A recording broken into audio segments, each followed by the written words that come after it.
Video, I'm going to talk about Rand Powell, and I want to talk about what the difference is between him and Paul Ryan.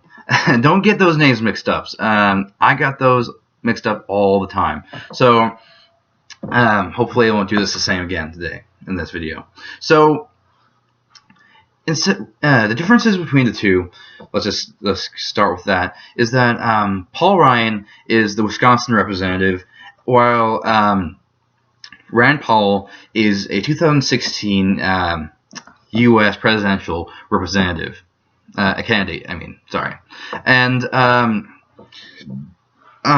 while they both have the same topic, they represent it in different ways. So Paul Ryan discussed it in his speech, talking about how we should allow immigrants to come here and begin a new life and get better and better. While Rand Paul uses his time in a interview between him and Peter Robinson to talk about what we should do and how people who are living here should be documented.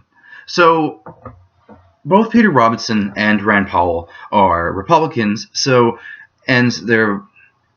What I got from the video was that they're actually pretty familiar. They talk to each other like they're associates, they're allies, they're friends. So a lot of the time, Rand Powell talks pretty casual. He's not trying to convince Peter Robinson. He's not trying to use rhetorical devices and trying desperately to tell him like, oh, you know what? You're wrong. I'm right. Let's do it together. More like in this video, Rand Powell's like, he says that I'm right. They're wrong.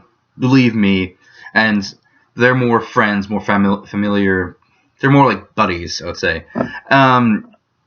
While this really helps because he uses a lot of we. And like Paul Ryan, he uses we to kind of bring the audience in. But instead of just saying that we should do this, we should do that, he's saying that if we don't do this, we will suffer. Like, we will go down too. So if we don't do the system he's planning of using a visa which will allow legal immigrants to come here for a year, and if they prove themselves worthy, this is my interpretation, then they'll be able to develop themselves further in the United States. So, in this video, what I felt was a problem was that Rand Paul, while he didn't use that many logical fallacies, he used a lot of either or. If this is going to happen. You can take the visa, which other Republicans are trying to produce, but mine is more correct. If you do that, you'll go down. We will go down. But I felt because this is an interview and not a speech like Paul Ryan's, he was not able to be completely prepared and use all the rhetorical devices he wanted to. And this weakens his opinion, his argument, because if this was an actual speech, Rand Paul would be able to, use kind of like an essay kind of thing, what my classmates and I usually use, such as, an introduction, body paragraphs, conclusion. He could use more hooks and more persuasive techniques and skills. But however, because it's an interview and he's talking to Peter Robinson, who are both Republicans, and they both believe in the same ideas, he just needs to talk. He talks, and that's it. And I felt that because of this, his argument was a little bit weaker. He doesn't use that much of personal experience. He just says, this is what we want to do, this is kind of what's happening now, and then that's it. He uses some statistics, like Paul Ryan said that the budget was increased by $770 billion, around that number, while Rand Powell uses $10 million to say that's the budget, that's the increase of budget in the U.S. So it's like that kind of statistics kind of help him. They also talk about a specific quote they found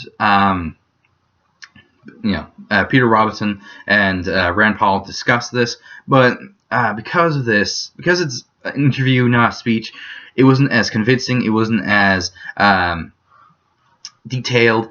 It was just saying, "This is my visa. If they come here for a year, they'll be able to work longer, etc."